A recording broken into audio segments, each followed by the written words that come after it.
Baik, Assalamualaikum warahmatullahi wabarakatuh. Alhamdulillah, bersyukur kita atas karunia Allah yang telah melimpahkan rahmat dan karunia kepada kita semua, sehingga kita dapat melakukan Zoom untuk seminar pada malam hari ini.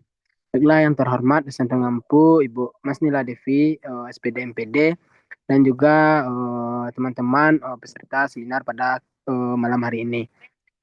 Baiklah, saya sebagai moderator yang akan memandu seminar kita pada malam hari ini. Untuk itu, perkenalkan saya Fadil Falazmi dan pem- pemateri kita ini yaitu Fani Hamzani. Baiklah, kepada Fani persilakan untuk memaparkan materinya. Baiklah, terima kasih atas kesempatannya moderator. Baiklah, di sini saya akan menjelaskan dan memaparkan hasil observasi saya terkait isu-isu pendidikan di SDN 0795. Yang pertama yaitu bab 1, pendahuluan. Terdapat latar belakang. Yang pertama, poin pentingnya yaitu dilihat dari penerapan kurikulum abad ke-21 dalam proses pembelajaran di sekolah dasar. Kedua, kompetensi pedagogi guru dalam menghadapi karakteristik siswa generasi alfa abad ke-21. Yang ketiga, pemanfaatan media dan alat peraga dalam mendukung proses pembelajaran. Yang keempat, penggunaan metode dan model pembelajaran dalam meningkatkan keaktifan dan keterampilan siswa. Yang kelima, peran sarana dan prasarana dalam menunjang efektivitas pembelajaran. Dan yang keenam, pelaksanaan penilaian dalam proses pembelajaran. Selanjutnya dari latar belakang menghasilkan rumusan masalah. Rumusan masalah yang pertama itu bagaimana penerapan kurikulum abad ke-21 dalam proses pembelajaran di sekolah dasar. Yang kedua, bagaimana kompetensi pedagogi guru dalam menghadapi karakteristik siswa generasi alfa abad ke-21. Dan yang ketiga yaitu bagaimana penggunaan metode dan model pembelajaran dalam meningkatkan keaktifan dan keterampilan siswa. Yang keempat itu bagaimana pemanfaatan media dan alat peraga dalam mendukung proses pembelajaran. Yang kelima, bagaimana peran sarana dan prasarana dalam menunjang efektivitas pembelajaran. Yang keenam, bagaimana pelaksanaan penilaian dalam proses pembelajaran. Berdasarkan latar belakang dan rumusan masalah, menghasilkan tujuan dari hasil observasi. Yang pertama yaitu mendeskripsikan penerapan kurikulum abad ke-21 dalam proses pembelajaran di sekolah dasar. Kemudian mengetahui kompetensi pedagogi guru dalam menghadapi karakteristik siswa generasi alfa abad ke-21. Selanjutnya, mendeskripsikan penggunaan metode dan model pembelajaran dalam meningkatkan keaktifan dan keterampilan siswa. Kemudian, mengetahui pemanfaatan media dan alat peraga dalam mendukung proses pembelajaran. Selanjutnya, mendeskripsikan peran sarana dan prasarana dan menunjang efektivitas pembelajaran. Dan yang terakhir, mengetahui pelaksanaan penilaian dalam proses pembelajaran. Kemudian, membahas bab 2 yaitu kerangka teori yang merupakan landasan untuk melakukan penelitian di sekolah. Pertama yaitu keahlian guru dan perkembangan psikologi siswa abad ke-21. Menurut Maulana Siregar 2006, kompetensi pedagogi guru abad ke-21 merupakan aspek yang sangat krusial dalam menunjang keberhasilan pembelajaran, khususnya dalam menghadapi karakteristik siswa generasi alfa. Karena yang seperti yang kita ketahui bahwa karakteristik siswa generasi alfa merupakan generasi yang sudah berkembang sesuai dengan perkembangan teknologi. Mereka sejak dini sudah diperkenalkan bagaimana penggunaan teknologi. Karena ciri-ciri siswa generasi alpha itu sendiri, yang pertama dekat dengan teknologi, yang kedua cepat mengakses informasi melalui platform digital, yang ketiga mampu berpikir kritis dan problem solving, dan yang keempat membutuhkan pembelajaran kreatif, kolaboratif, dan interaktif. Selanjutnya, metode dan model pembelajaran. Metode merupakan Metode merupakan cara yang digunakan guru untuk membantu proses pembelajaran. Metode sendiri yaitu terdiri yang biasa digunakan guru yang pertama itu tanya jawab, diskusi kelompok, demonstrasi, yang dimana guru maupun siswa memperagakan penggunaan media dan alat peraga secara langsung. Yang keempat, bermain sambil belajar, yang dimana guru biasanya mengkombinasikan unsur permainan dengan materi pembelajaran. Selanjutnya, model pembelajaran. Menurut Belva Saskia Permana 2024, terdapat beberapa model pembelajaran abad ke-21 yang sesuai digunakan dalam proses pembelajaran. Yang pertama yaitu project based learning, di mana memfokuskan siswa untuk menghasilkan karya maupun proyek sederhana. Yang kedua yaitu active learning, yang dimana mendorong siswa untuk berpartisipasi secara langsung, eh, secara langsung dan dapat dilihat ketika melakukan partisipasi aktif saat bertanya jawab maupun menyampaikan pendapat selama proses pembelajaran. Yang ketiga yaitu quantum learning. Quantum learning merupakan model pembelajaran yang menyenangkan dan bermakna, sehingga mendorong siswa lebih mudah memahami materi karena model pembelajaran ini memfokuskan dengan model pembelajaran yang menyenangkan.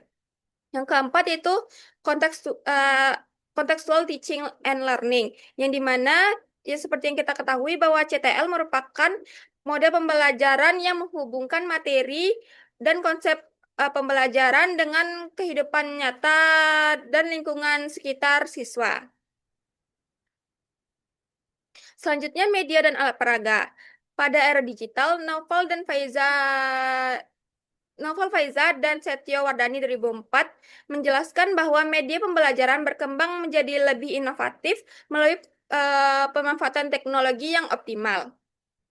Penggunaan media dan alat peraga yang sesuai dapat memberikan manfaat. Yang pertama yaitu mempermudah pemahaman materi, yang kedua meningkatkan minat dan motivasi belajar, yang ketiga mendorong keterampilan berpikir kritis, kreatif, dan kolaborasi, yang keempat membuat pembelajaran lebih interaktif, fleksibel, dan kontekstual. Karena media dan alat peraga merupakan sarana alat yang membantu memudahkan proses pembelajaran. Kemudian penilaian pembelajaran. Dijelaskan oleh Fitriani dan Prasetyo 2005 bahwa penilaian tidak hanya memberikan informasi yang lebih komprehensif mengenai sikap, pengetahuan, keterampilan, dan kemampuan pemecahan masalah siswa. Karena penilaian pembelajaran tidak hanya dilihat berdasarkan hasil akhir, melainkan bagaimana proses belajar siswa selama menempuh pembelajaran satu semester tersebut. Karena penilaian pembelajaran dilihat pada 4 aspek. Yang pertama, aspek kognitif, yakni aspek pengetahuan. Dinilai pada tes tertulis dan rubrik pengetahuan. Rubrik pengetahuan berisi rubrik penskoran yang terdapat indikator dan kriteria untuk menilai sejauh mana peserta didik memahami materi yang diberikan.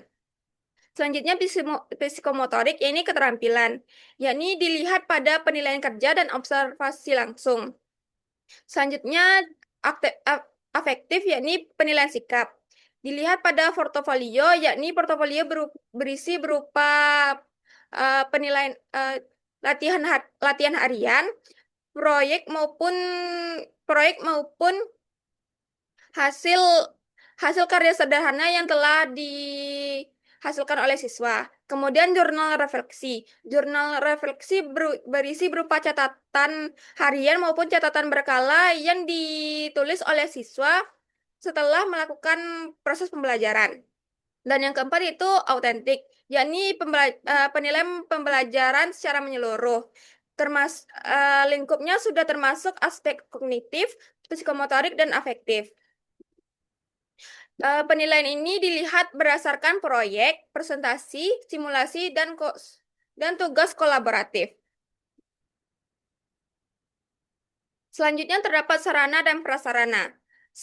Menurut Ulfiani dan Jakaria, sarana mencakup berbagai alat yang digunakan secara langsung dalam proses pembelajaran. Biasanya mencakup buku pembelajaran, media pembelajaran, dan alat peraga. Sedangkan prasarana meliputi fasilitas pendukung, seperti ruang kelas dan lingkungan sekolah yang memadai bagi guru untuk mengajar dan bagi siswa untuk belajar. Kemudian perpustakaan maupun laboratorium. Karena peran sarana dan prasarana yaitu untuk mendukung efektivitas proses pembelajaran, kemudian meningkatkan kenyamanan dan motivasi belajar siswa, kemudian mempermudah dalam penyampaian materi, serta menunjang peningkatan mutu pendidikan sekolah dasar. Selanjutnya, kurikulum abad ke-21. Menurut Rini 2023, pengembangan kurikulum abad ke-21 menekankan pendekatan yang berpusat kepada siswa dengan memperhatikan kebutuhan siswa yang beragam dengan karakteristik lembaga pendidikan serta lingkungan dan ekosistem sekolah. Karena karakteristik kurikulum 21 abad 21 yaitu yang pertama berpusat pada siswa, yang kedua responsif terhadap perkembangan teknologi, yang ketiga mengembangkan keterampilan abad ke-21, yang dimana keterampilan abad ke-21 yaitu keterampilan yang mendorong peningkatan kemampuan siswa agar lebih adaptif, inovatif, dan mempunyai daya saing tinggi untuk menghadapi perkembangan teknologi. Kemudian yang terakhir yaitu bersifat fleksibel dan kontekstual. Selanjutnya pada bab 3, metode dan metode observasi. Lokasi dan waktu observasi yang telah saya lakukan yaitu di sekolah SDN 07 Sungai Limau yang berakreditasikan B dengan waktu pelaksanaan Rabu 15 April 2026 dengan alamat sekolah yaitu Dusun 4 Sungai Sirah, Pilubang, Kecamatan Sungai Limau, Kabupaten Padang Pariaman. Teknik pengumpulan data yang saya lakukan yang pertama yaitu pengamatan langsung, yakni saya mengamati proses pembelajaran di kelas 2 SD. Kemudian wawancara, yakni saya melakukan wawancara dengan guru kelas. Selanjutnya dokumentasi, yang merupakan bukti pendukung hasil observasi. Kemudian teknik penyajian data yang saya gunakan yaitu teknik secara deskriptif, yang dimana berisi uraian berdasarkan hasil observasi, wawancara, dan dokumentasi. Bab 4, hasil dan pembahasan. Berdasarkan hasil observasi yang telah saya lakukan di SDN 07 Sungai Limau, maka yang pertama itu terdapat identitas kelas yang saya observasi. Saya mengobservasi di kelas 2 SD dengan jumlah siswa 9 siswa, 4 laki-laki dan 5 perempuan. Kemudian wali kelas yang dimana sebagai narasumber yaitu Ibu Elmiati Novit SPD dengan mata pelajaran yang dilakukan pada hari itu yaitu matematika dengan materi pengukuran data. Kemudian alat peraga pendukung yang digunakan oleh guru tersebut yaitu jam analog yang merupakan proyek siswa.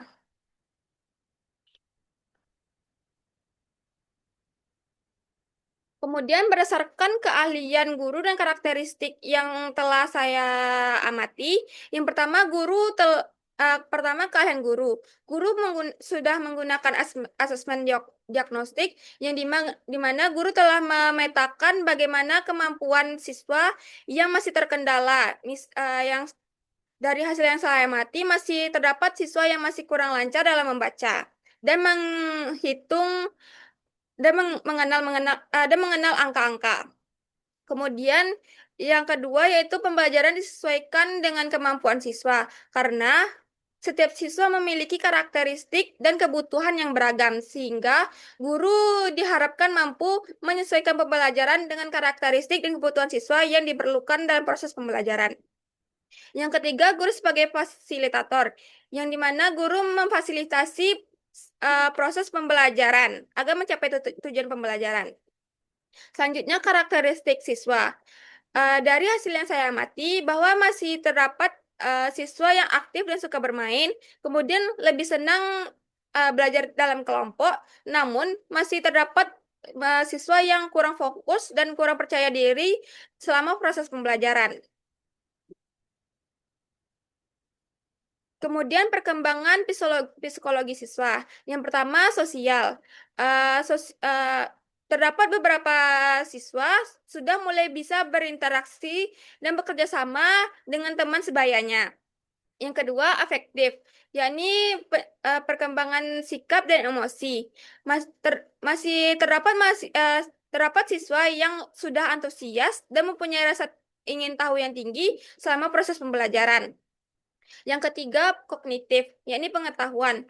Em, Siswa lebih cenderung eh, masih siswa lebih cenderung masih di tahap konkret karena siswa masih membutuhkan metode dan model pembelajaran yang dipraktekkan dan diperagakan menggunakan media media maupun alat peraga secara langsung karena siswa cenderung lebih memahami materi jika dipraktekkan menggunakan media dan alat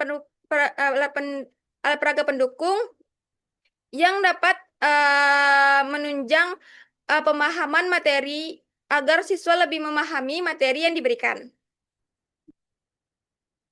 Selanjutnya model pembelajaran. Yang pertama yaitu yang pertama guru telah menggunakan model pembelajaran yakni active learning, yakni partisipasi langsung. Di mana dapat dilihat saat saya observasi terdapat siswa yang sudah em, terdapat siswa yang sudah aktif secara langsung dalam proses diskusi maupun menyampaikan pendapatnya. Yang kedua yaitu quantum learning, yakni pembelajaran menyenangkan dan bermakna. Guru telah menggunakan metode quantum learning dengan menggunakan eh, menghubungkan bermain secara langsung dengan menghubungkan materi-materi pembelajaran agar dapat memudahkan siswa memahami materi karena pembelajarannya yang menyenangkan. Yang ketiga yaitu contextual teaching and learning, yakni guru telah menghubungkan pembelajaran dengan kehidupan nyata siswa, di mana dilihat dari hasil observasi, guru memberikan beberapa pertanyaan terkait materi jam analog, di mana guru memberikan pertanyaan jam berapa siswa berangkat berangkat ke sekolah, jam berapa siswa bangun ke sekolah. Yang keempat yaitu project based learning. Project based learning yang dihasilkan yaitu jam analog. Kemudian metode pembelajaran. Yang pertama yaitu bermain sambil belajar. Guru telah mengaitkan pembelajaran dengan metode pembelajaran bermain sambil belajar. Yang kedua yaitu tanya jawab. Kemudian yang ketiga demonstrasi. Guru Guru dan siswa sudah mempraktekkan penggunaan jam analog di kehidupan sehari-hari dalam proses pembelajaran. Yang keempat, kerja kelompok. Guru memberikan latihan yang memang diselesaikan dalam diskusi kelompok. Selanjutnya, media dan alat peraga.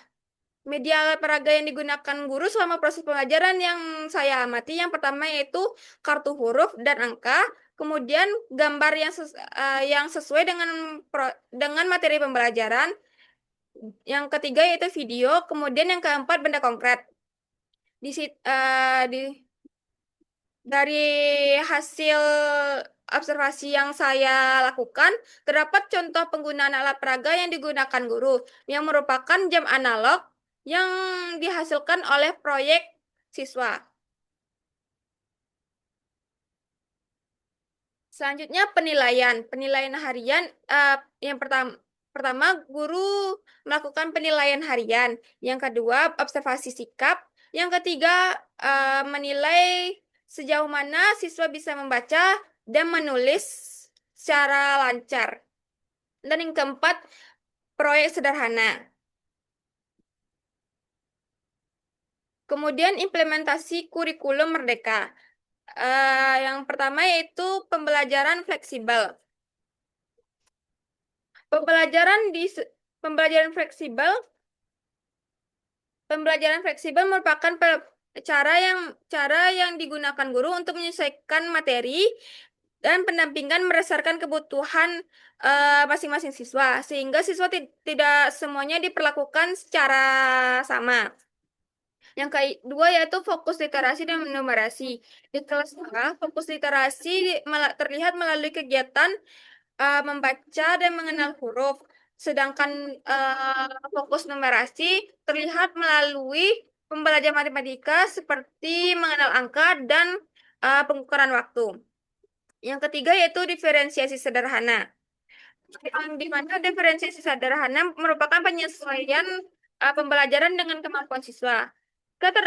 Di kelas 2 SD yang yang tempat saya amati bahwa guru memberikan pendampingan lebih kepada siswa yang belum lancar dalam membaca, sedangkan siswa itu diberikan latihan diberikan latihan sesuai kemampuannya. Jadi selama proses pembelajaran menjadi tetap berjalan sesuai tingkat kemampuan masing-masing.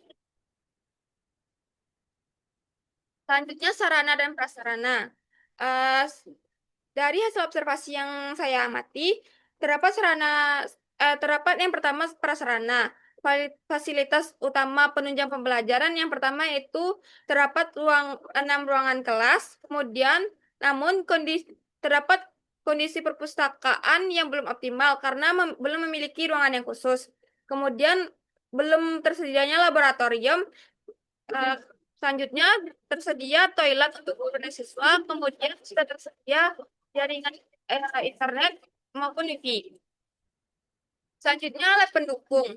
Alat pendukung dalam proses pembelajaran yang merupakan sarana yang pertama yaitu smartboard, yang kedua infocus, yang ketiga alat peraga, yakni benda konkret. Dari hasil observasi yang saya lakukan, secara keseluruhan saya menemukan isu-isu yang terdapat di SDN 0795. Yang pertama, pembelajaran menyesuaikan dengan kemampuan dan karakteristik siswa. Yang kedua, keaktifan siswa yang masih belum merata. Yang ketiga, perkembangan kognitif siswa dalam tahap konkret. Dan yang keempat, keterbatasan sarana dan prasarana. Dari isu yang saya temukan, terdapat beberapa solusi yang saya berikan. Yang pertama yaitu adanya pelatihan dan pengembangan profesional guru, serta pemanfaatan teknologi yang secara optimal. Yang kedua yaitu pembelajaran yang menyenangkan, serta berpusat pada siswa. Ketiga yaitu pembelajaran serta menggunakan objek atau situasi konkret. Karena penggunaan media perlu dimaksimalkan agar siswa lebih memahami materi yang diberikan. Dan yang keempat yaitu memanfaatkan fasilitas yang tersedia. Dari kes dari keseluruhan dari keseluruhan hasil dari keseluruhan observasi yang telah saya lakukan, eh, hasil hasil penelitiannya yaitu berdasarkan hasil observasi dan wawancara yang dilakukan di SDN 0795 dapat disimpulkan bahwa pelaksanaan pembelajaran telah menunjukkan penerapan prinsip pendidikan abad ke-21 melalui implementasi kurikulum mereka yang fleksibel dan berpusat pada siswa. Hal ini terlihat dari peran guru yang tidak hanya sebagai penyampai materi, tetapi juga sebagai fasilitator yang membimbing siswa secara aktif melalui kegiatan bermain sambil belajar, kerja kelompok sederhana, menggunakan asesmen diagnostik, serta penyesuaian materi pembelajaran berdasarkan kemampuan dasar siswa, khususnya pada aspek literasi dan numerasi. Kemudian berikut bukti dokumentasi yang telah saya lakukan. Yang pertama yaitu adanya sesi wawancara dengan guru yang merupakan wali kelas di kelas 2. Kemudian dokumentasi dalam mengamati proses pembelajaran di kelas 2 dengan mata pelajaran matematika dengan materi jam analog.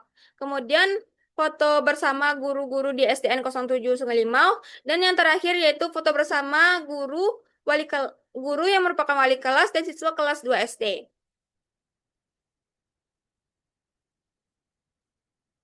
Sekian pemaparan materi dari saya kembalikan kepada moderator.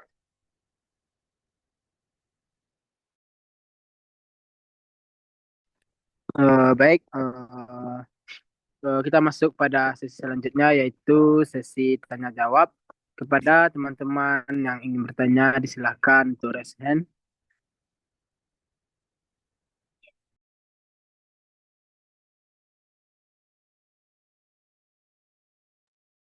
Baik, pada Azahra Restiansah dipersilahkan.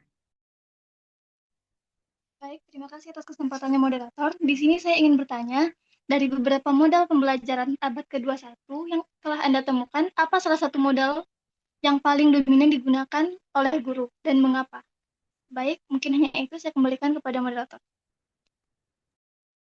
Eh, Baik, terima kasih kepada Azahra Restiansah. Selanjutnya kepada Fadila Gusti dipersilahkan. Baik, terima kasih atas kesempatannya moderator. Saya ingin bertanya kepada pemateri, mengapa pemateri menyatakan bahwa penilaian yang dilakukan guru sudah mengarah pada penilaian otentik? Mungkin sekian, terima kasih. Kembalikan kepada moderator. Baik, terima kasih kepada Fadila Gusti. Selanjutnya dipersilahkan kepada Anissa Sulistia. Baik, terima kasih kesempatannya moderator. Pertanyaan saya di sini, asesmen diagnostik apa yang dilakukan seperti apa yang dilakukan oleh guru dan apa manfaatnya dalam proses pembelajaran? Terima kasih, saya kembalikan kepada moderator. Baik, terima kasih pada Anissa Sulistia. Selanjutnya dipersilahkan kepada materi Fani Amdani untuk menjawab pertanyaan yang telah diberikan. Terima kasih atas kesempatannya moderator. Baiklah, saya akan menjawab pertanyaan yang diberikan yang pertama yaitu pertanyaan dari Azhar Restiansyah yang di mana pertanyaannya itu dari beberapa model pembelajaran abad ke-21 yang saya temukan, salah satu model mana yang lebih dominan digunakan guru. Dari observasi yang telah saya lakukan, model yang paling dominan digunakan guru yaitu model kontekstual teaching and learning. Karena terlihat ketika guru menghubungkan materi pengukuran waktu dalam kehidupan sehari-hari siswa. Seperti menanyakan jam berapa berangkat sekolah, jam berapa belajar, dan jam berapa bermain. Selanjutnya pertanyaan dari Fadila Gusti yang dimana pertanyaannya itu, mengapa saya menyatakan bahwa penilaian yang dilakukan guru sudah mengarah pada penilaian otentik? Saya menyatakan demikian karena guru tidak hanya menilai hasil akhir, tetapi juga memperhatikan proses pembelajaran yang telah dilakukan siswa. Penilaian ini dilakukan melalui yaitu latihan harian, observasi sikap, kemudian kegiatan membaca dan menulis, serta proyek sederhana seperti pembuatan jam analog. Dengan cara tersebut, guru dapat menilai aspek pengetahuan, keterampilan, dan sikap siswa secara menyeluruh. Hal ini sesuai dengan karakteristik penilaian autentik yang menilai kemampuan siswa dalam situasi nyata dan berkelanjutan. Selanjutnya, pertanyaan yang terakhir yaitu dari Anissa Sulistia, yang dimana pertanyaannya itu asesmen diagnostik yang dilakukan guru seperti apa dan apa manfaatnya dalam proses pembelajaran. Nah, asesmen diagnostik yang dilakukan guru bertujuan untuk mengetahui kemampuan awal sebelum pembelajaran berlangsung. Berdasarkan hasil wawancara, guru mengamati kemampuan membaca, menulis, berhitung, serta kesiapan belajar siswa. Hasil asesmen tersebut digunakan sebagai dasar dalam menentukan strategi pembelajaran dan memberikan pendampingan kepada siswa yang membutuhkan bantuan. Selanjutnya pembelajaran menjadi lebih efektif dan tepat sasaran sesuai dengan karakteristik dan kebutuhan siswa dan sesuai dengan kondisi dan kemampuan peserta didik. Sekian pertanyaan yang dapat saya berikan. Sekian jawaban yang dapat saya berikan. Saya kembalikan kepada moderator. Baik, terima kasih atas jawabannya. Mungkin dengan berakhirnya sesi tanya jawab tadi, maka berakhir pula sesi sesi seminar kita pada malam hari ini. Baiklah, selanjutnya dipersilakan kepada Natulen untuk menyampaikan hasil diskusi kita pada hari ini. Pada Natulen, persilahkan.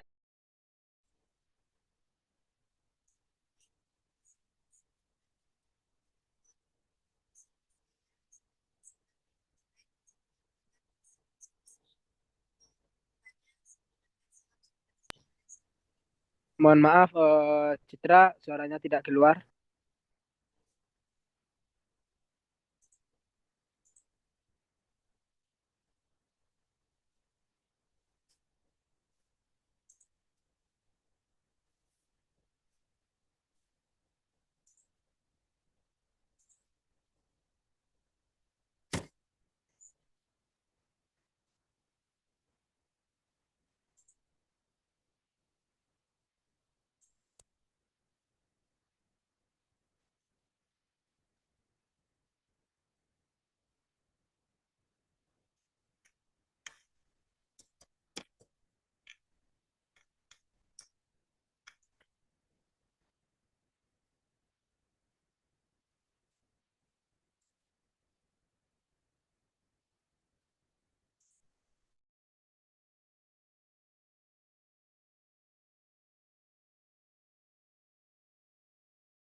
Apakah suara saya terdengar, moderator? Sudah, Citra. Baik, terima kasih atas kesempatannya, moderator. Di sini saya sebagai notulen izin menyampaikan notulensi pada seminar hasil observasi yang dilaksanakan oleh Saudari Fani Hamzani. Berdasarkan seminar hasil observasi yang telah dilaksanakan, terdapat 3 pertanyaan yang diajukan oleh peserta seminar. Pertanyaan yang pertama disampaikan oleh Saudari Anissa Sulistia mengenai asesmen diagnostik yang dilakukan guru dan manfaatnya dalam proses pembelajaran. Pertanyaan kedua diajukan oleh Saudari Azhara Restiansyah mengenai model pembelajaran abad ke-21 yang paling dominan digunakan oleh guru. Lalu pertanyaan yang ketiga disampaikan oleh Saudari Fadila Gusti terkait penilaian yang dilakukan oleh guru, kenapa dikategorikan sebagai penilaian otentik. Dari hasil pemaparan hasil observasi beserta pertanyaan-pertanyaan yang telah diajukan, dapat disimpulkan bahwa berdasarkan hasil observasi yang dilakukan di SDN 07 Sungai Limau, disimpulkan bahwa pelaksanaan pembelajaran telah menunjukkan implementasi kurikulum merdeka yang lebih fleksibel dan berpusat pada peserta didik. Hal ini terlihat dari peran guru yang tidak hanya berfungsi sebagai penyampai materi, tetapi juga berperan sebagai fasilitator yang mampu membimbing siswa secara aktif melalui kegiatan belajar, bermain sambil belajar, kerja kelompok sederhana, penggunaan asesmen awal, serta penyesuaian materi berdasarkan kemampuan dasar siswa, terutama pada aspek literasi dan numerasi. Nah, selain itu, hasil observasi menunjukkan penggunaan metode pembelajaran aktif, media konkret yang membantu siswa kelas 2 yang berada pada tahap berpikir konkret untuk lebih mudah memahami materi. Pendekatan yang digunakan juga sudah sesuai dengan karakteristik peserta didik yang membutuhkan pembelajaran interaktif, menarik, dan kontekstual. Namun demikian, penggunaan media dan alat pembelajaran masih belum sepenuhnya optimal, terutama dalam pemanfaatan teknologi digital yang lebih bervariatif. Guru masih menghadapi keterbatasan pada fasilitas sekolah, sehingga pengembangan media inovatif dan pembelajaran berbasis teknologi belum dapat diterapkan secara maksimal. Nah, dengan demikian, hasil observasi dari Fani Hamzani dapat menyimpulkan bahwa pembelajaran di SDN 07 Sungai Limau sudah berjalan dengan cukup baik dan relevan dengan tuntutan pembelajaran abad ke-21. Sekian notulensi yang dapat saya sampaikan, saya kembalikan kepada moderator. Baik, terima kasih kepada Citra Ramadhani sebagai notulensi pada malam hari ini. Saya selaku moderator yang memimpin seminar kita pada malam hari ini. Mohon maaf bila ada kesalahan kata. Terima kasih. Saya tutup. Bila taufik hidayah. Wassalamualaikum warahmatullahi wabarakatuh. Waalaikumsalam. Waalaikumsalam warahmatullahi wabarakatuh.